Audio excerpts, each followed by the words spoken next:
Hey YouTube, it's Dimitri, and today we're going to do an assembly of a Craftsman edger. It's the 3-wheeled edger, and it is 49 cc's.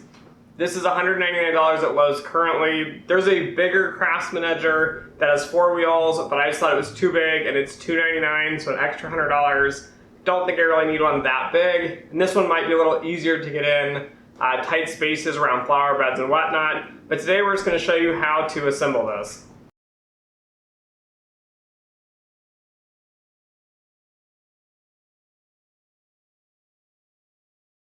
Okay, so out of the box we have a bag of instructions that has a little bit of oil with it. We have one loose piece of metal here, which is going to be part of the handle system. Another piece of handle, but it has cables that hook to the bottom. And of course our edger itself.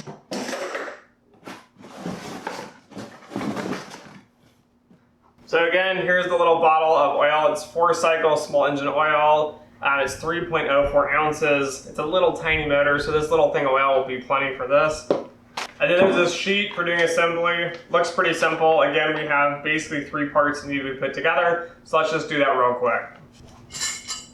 Okay, so first part here, unscrew the 2 handles here, the little wings, on the short piece of metal that's independent. And be careful not to lose the little washer that's with the nut here. Pull out the bolts. And then slide this metal piece onto the base here at the bottom.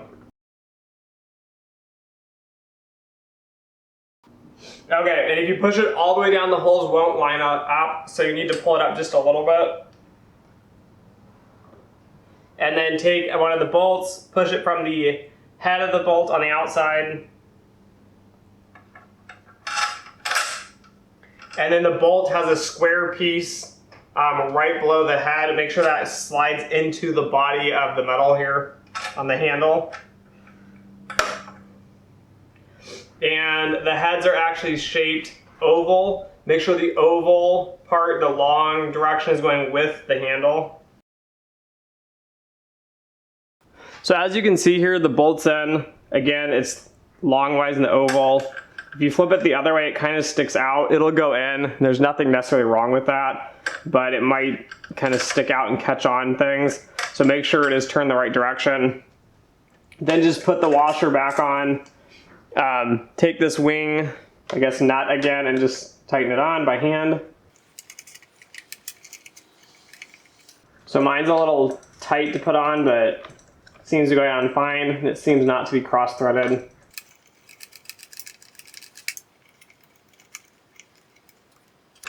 This just needs to be fairly snug.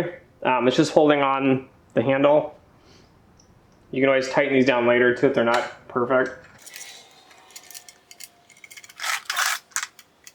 All right, and I should note here that my bolt, so you can see it's not quite flush. Again, it's in the right position. If you jiggle it back and forth, just not quite there. If you tighten this down, then it should bring it flush with the rest of the handle. And just make sure to hold the head in so it doesn't spin around.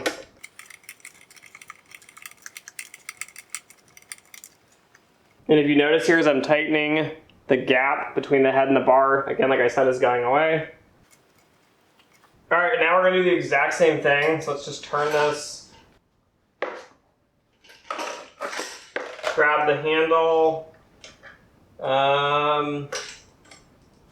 So mine's twisted because I put this on, but you can just push this back through here. And again, here we're gonna put this larger handle on top. So we're gonna do the same thing. We're gonna unscrew these wing nuts with the washer. We're gonna take the bolts out of both sides. We're gonna place this on top here and we're gonna bolt it in. But let's do that real quick.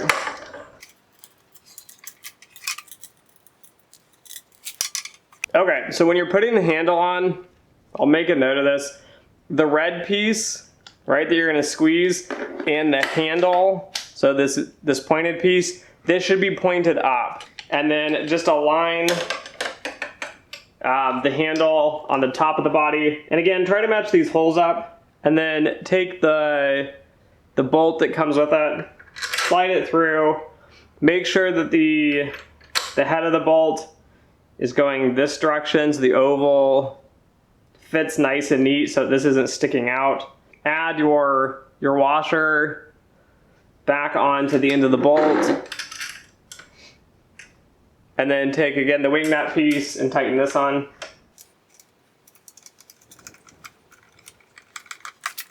So this takes forever, but it's okay. It's just tedious, not difficult.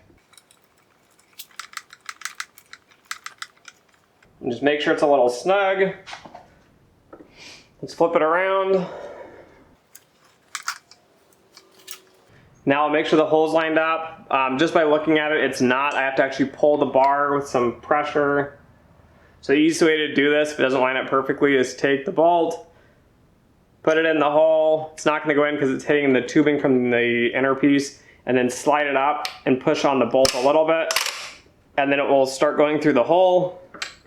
Line the head up so it's flush again. And you might need to pull the handle back and forth and kind of jiggle it till it goes in and sits flush. Then take the washer, put the washer back on. Take this kind of triangular wing nut and put this on. And these should be a little challenging to put on, a little snug. And I think the reason is because it's so tight is that it prevents it from vibrating off when the machine's running.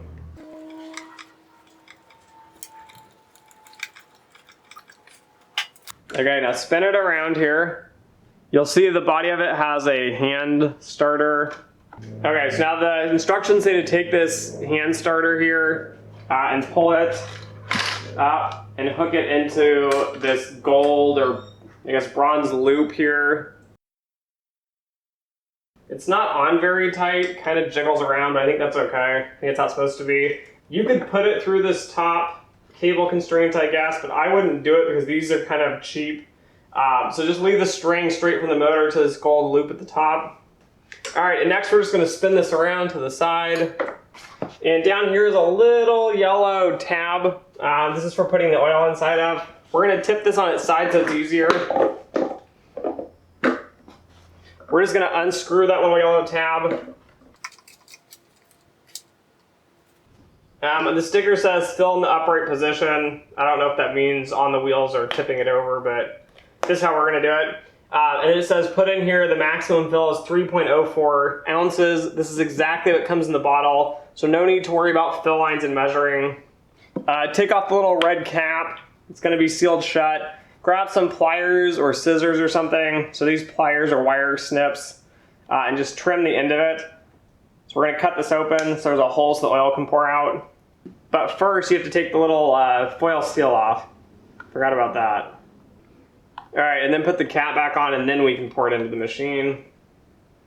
Be careful not to spill it anywhere. It's not really that much oil. Let that drain there for a second. All right, now it's done. Take the little oil cap and screw it back in before we tip the machine back upright. All right, tip it back.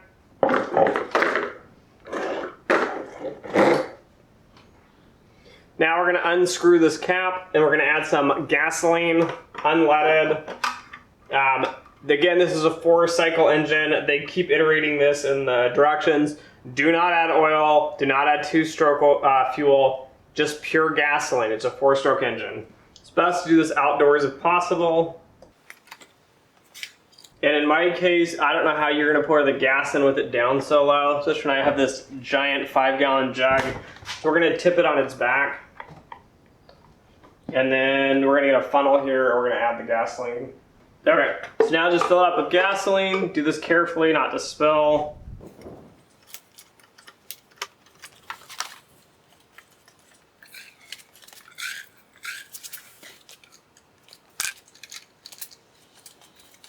If you do spill like me, just quickly wipe this up. Wipe the machine down a little bit. Okay, and now the next smartest thing to do is do not start this indoors, like in a garage like I am. We're gonna move this out real quick. The cap's tight. We're gonna go through the operations here in a second. Okay, so quickly here, this red tab is gonna be your choke. If it's down, it's on, so that's for cold weather. If it's up, it's off. It's kind of hard to reach. I mean, my finger's not that big, but it's kind of hard to get in here to push it up and down. Here's the bubble, so push that and it'll pull some fuel into the system, make it easier to start. We can get some in here. Okay, some gas in the bubble here. The directions say to push this little bubble 10 times. Mine's maximum filled for what it's gonna be, which is about like half. All right, now to start this, do not pull the handle, the lever here, okay? But you're gonna use this little pull handle and we're just gonna start it. You're gonna tilt the machine upward a little bit because we don't want the blade to hit the pavement or the soil before we get going.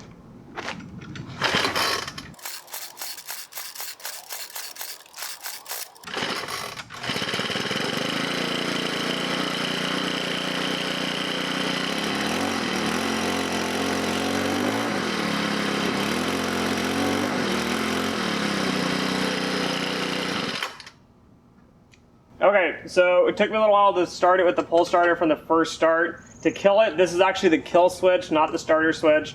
If you just press it to the right, so press the circle, it will kill it, and you let go, it'll switch back. If you didn't notice, when you pull the throttle on the top here, the little blade will spin. I should note some features. There's a little tab on the front. I don't know if you can see very well. But there's a tab, and then down in here there's little slots. If you press the tab towards the wheel, you can actually move the wheel so that the tab changes the height. If you move it forward, it presses it up. The blade will be cutting very high. If you want to get a closer cut, press the tab and then pull the tab towards the back of the machine. And if you do this, the blade will be very close to the ground. So anyways, that's my quick review of installing here the Craftsman gas 4-cycle 29cc edger. Thanks for watching. Don't forget to like, share, and subscribe. And as always, until next time.